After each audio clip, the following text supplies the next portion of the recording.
Hello student. Today we are going to study a new chapter, solution of 12th class chemistry. 12th class chemistry. This is first lecture of solution. इस chapter में हम NCERT के topic number 1 and topic number 2 इसको consider करेंगे। Chapter का नाम है solution. First chapter हमारा सॉलिड स्टेट था, सेकंड चैप्टर है हमारा सॉल्यूशन। सॉल्यूशन क्या होता है? छोटे क्लास में आप लोगों ने 9th क्लास में पढ़ दिया था।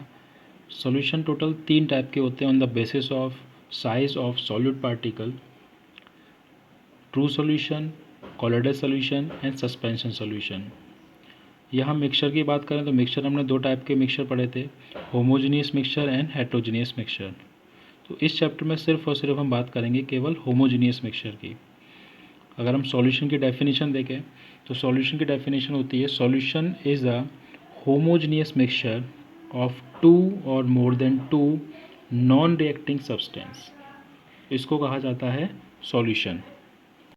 अब हम बात करते हैं binary solution. What is binary solution?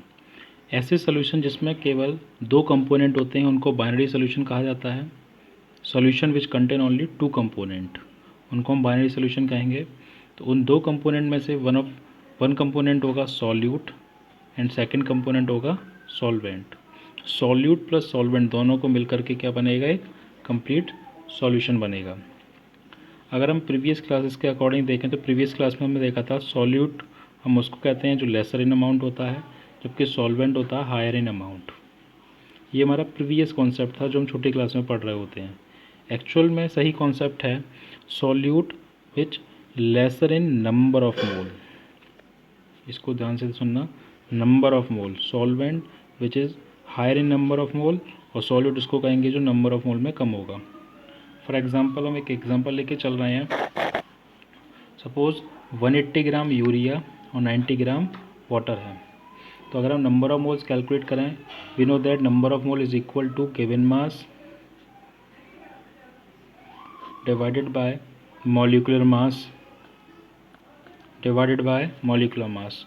तो ये होगा 3 मोल्स एंड ये होगा 5 मोल्स। तो नंबर ऑफ मोल्स क्या कहते हैं? वाटर के नंबर ऑफ मोल्स 5 हैं, इसके नंबर ऑफ मोल 3 हैं। इसका मतलब वाटर एज अ सॉल्वेंट की तरह ट्रीट किया जाएगा और urea as solute. On the basis of physical state of solute and solvent, solution can be divided into 9 category. Solute and solvent की physical state solid, liquid, gas तीनों में से कुछ भी हो सकती है। तो टोटल ये 9 टाइप की कैटेगरी में डिवाइड हो जाएंगे। Gaseous solution, liquid solution and 3 solid solution.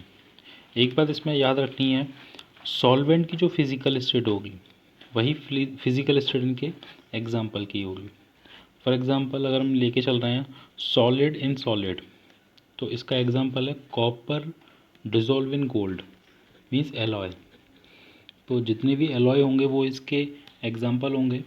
तो एलॉय की फिजिकल स्टेट भी सॉलिड होती है और सॉल्वेंट की फिजिकल स्टेट भी यहाँ पर सॉलिड ही है। एक और एग्जांपल लेते हैं, जैसे लिक्विड इन लिक्विड का एग्जांपल है ethanol dissolve in water. Ethanol भी रूम टेम्परेचर पर लिक्विड होता है, वाटर रूम टेम्परेचर पर लिक्विड है, इनका जो सॉल्यूशन होगा वो भी लिक्विड होगा। तो इसके एग्जांपल की फिजिकल स्टेट वही होती है हमेशा जो सॉल्वेंट की होगी। Gas in liquid, oxygen dissolve in water, ये भी एक फिजिकल स्टेट लिक्विड ही होगी। तो ये आपको याद रखना है कि इस एग्जांपल की फिजिकल स्टेट और सॉल्वेंट की फिजिकल स्टेट मैच करेगी। और जब हम सॉल्यूशन बनाते हैं तो उनकी अलग अलग कॉन्सेंट्रेशन होती हैं। सपोज़ करो हमने एक सोल्यूशन बनाया ए, सेकंड सोल्यूशन बनाया बी, थर्ड सोल्यूशन बनाया C, same solute and same solvent के साथ। तो यहाँ पर सॉल्यूट की क्वांटिटी कुछ और है। सपोज़ करो हमने 10 ग्राम सॉल्यूट को ऐड किया है 1000 ml में, 1000 ml सॉल्वेंट में। यहाँ हमने ऐड किया है 20 ग्राम, यहाँ किया है 30 ग्राम। तो जैसे जैसे हम देख रहे हैं कि अमाउंट इंक्रीज़ हो रहा है तो सीधी सी बात है इनकी कॉन्सेंट्रेशन या इसका कुछ ना कुछ चेंज हो रहा होगा। तो इनको मेज़रमेंट करने के अलग अलग तरीके हैं। उनके अलग अलग मेज़रमेंट करने के तरीके हैं जो उनको कहा जाता है कॉन्सेंट्रेशन टर्म। तो फर्स्ट कॉन्सेंट्रेशन टर्म हम इसमें पढ़ने वाले हैं mass percentage. Number 1 mass percentage. The mass of solute per 100 gram of solution is known as mass percentage. Formula of mass percentage is mass of solute divide by mass of solution and multiply by 100.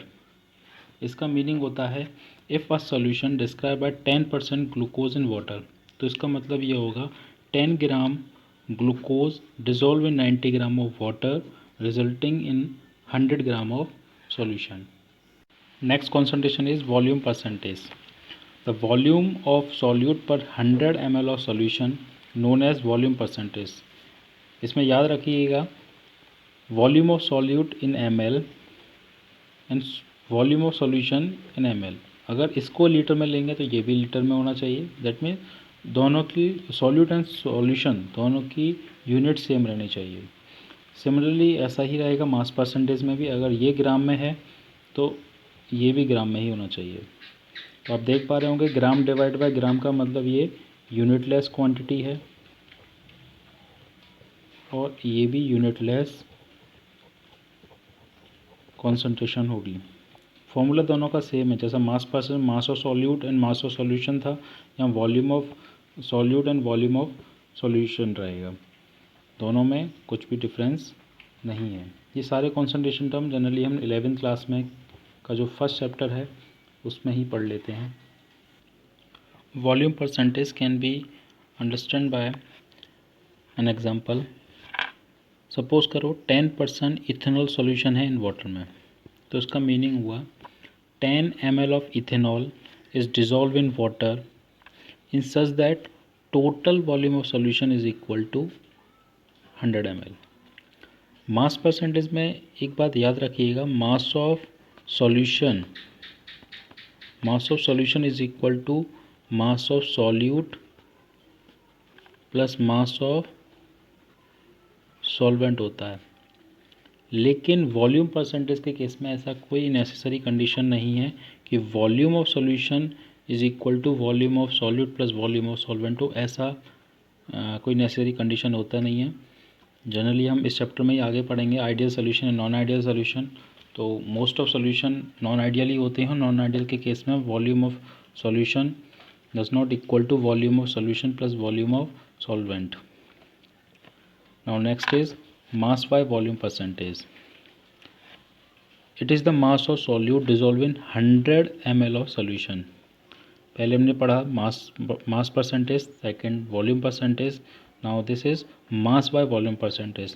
That means mass of solute divided by volume of solution into 100 per 100 ml of solution. ये generally हम कम use करते हैं. Next is ppm, parts पर million. ये generally हम उस type की concentration में यूज़ करेंगे जहाँ पर कॉन्सेंट्रेशन बहुत कम हो, जैसे गैसियस मॉलिक्यूल या gas in liquid. For example oxygen gas, nitrogen gas अगर किसी वाटर में डिज़ोल्व हो रही हैं तो इनकी कॉन्सेंट्रेशन बहुत कम होती है, तो इसलिए हम पार्ट्स पर मिलियन को यूज़ करेंगे. It is defined as the amount of substance in gram in 10⁶ 1 million gram of solution. 10 ppm का मतलब हो गया 10 ग्राम इन 10⁶ ग्राम ऑफ सॉल्यूशन. तो ये भी यहाँ कॉन्सेंट्रेशन की ही टर्म है, लेकिन ये हम कम बहुत छोटी कॉन्सेंट्रेशन होंगी उसके लिए इस टर्म को यूज़ करेंगे. Next is mole fraction. इस चैप्टर के लिए मोल फ्रैक्शन एक इम्पोर्टेंट कॉन्सेंट्रेशन टर्म है. Mole fraction, it is the ratio of number of mole of particular component to the total number of mole of all component. Suppose करो एक solution है जिसमें एक कंपोनेंट A है, second component B है. अगर हम मोल फ्रैक्शन ऑफ A या मोल फ्रैक्शन ऑफ B कैलकुलेट करना चाहते हैं, तो सपोज करो पहले हम मोल फ्रैक्शन ऑफ B को कैलकुलेट कर रहे हैं, तो number of mole of solute, इसको हम सॉल्यूट को लेट सॉल्यूट B है और A सॉल्वेंट है. Number of mole of solute it is B is equal to divided by number of mole of solute plus number of mole of solvent. XB is equal to NB divide by NA plus NB. ये total number of moles हुए. अगर हम mole fraction of solvent calculate करेंगे तो formula same है, बस यहाँ जो सॉल्यूट था उसके प्लेस पर हम सॉल्वेंट को रखेंगे।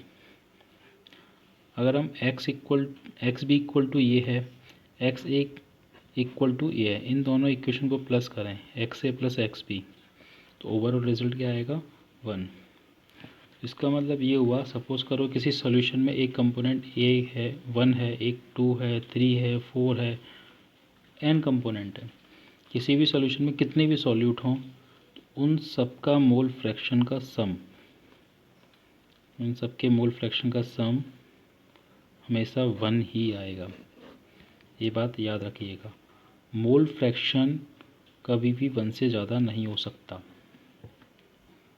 Now next concentration term is molarity. इसको हम कैपिटल M से इंडिकेट करते हैं। It is expressed as the number of mole of solute per litre of solution. Molarity is equal to number of mole of solute divide by volume of solution. बहुत simple सा formula, suppose करो molarity को हम capital M से indicate करेंगे तो number of mole divide by volume of solution. अगर volume of solution आप ml में लिखेंगे तो इनटू 1000 करना होगा, क्योंकि according to definition it is mole per litre. तो ये फॉर्मूला इसका रहता है। Next is molality.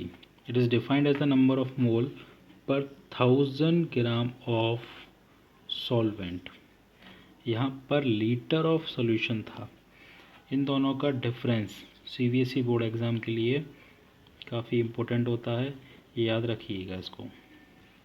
ये y वॉल्यूम है, मोलरिटी y वॉल्यूम है, मोलिलिटी बाय मास है। ये y वॉल्यूम ऑफ सॉल्यूशन है और ये y वॉल्यूम ऑफ सॉल्वेंट है। तो मोलिलिटी एंड मोलरिटी का बेसिक डिफरेंस है, मोलरिटी बाय वॉल्यूम, किसका वॉल्यूम, सॉल्यूशन का, मोलिलिटी बाय मास, किसका मास, सॉल्वेंट का। ये आपको बेसिकली याद रखना है। तो molality is equal to number of mole of solute divide by mass of solvent. Now these are some important relation between concentration terms. ये टोटल 5 रिलेशन यहाँ दिए हुए हैं, ये सब के सब इम्पोर्टेंट हैं। ये न्यूमेरिकल में काफ़ी यूज़ होंगे, तो इनको अच्छे से नोट करके याद भी कर लीजिएगा। न्यूमेरिकल के लिए हम नेक्स्ट वीडियो में ये सारे न्यूमेरिकल को सॉल्व करेंगे कॉन्सेंट्रेशन टर्म से रिलेटेड।